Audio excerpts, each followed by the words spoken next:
Barn Small Bistro by SAGRA Architects in MINDSZENTKALLA with acute LLA, Hungary. The semi-open barn functions as a small restaurant and wine terrace. The barn is made of natural materials, oak, basalt, and slate. The pierced, stacked stone wall is made of basalt stone. The large three-part sliding wall opens up the whole length of the building. It is made of oak and has a similar pierced design to the stone wall. As the light filters through the gaps of the stone and wooden wall, we experience the indoor and the outdoor simultaneously. The building lives in harmony with nature, using materials and its full integration with the exterior.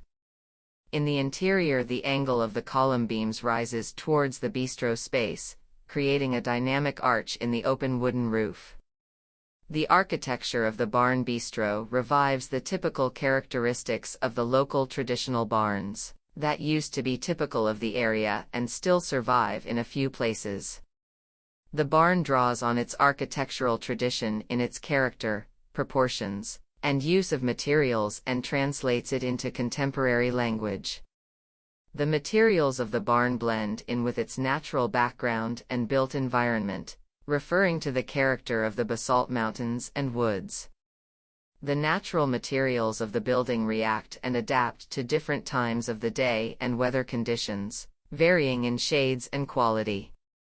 The barn uses similar architectural language to our previously designed building on this site, the winemaker's house, stacked basalt wall and slate roof.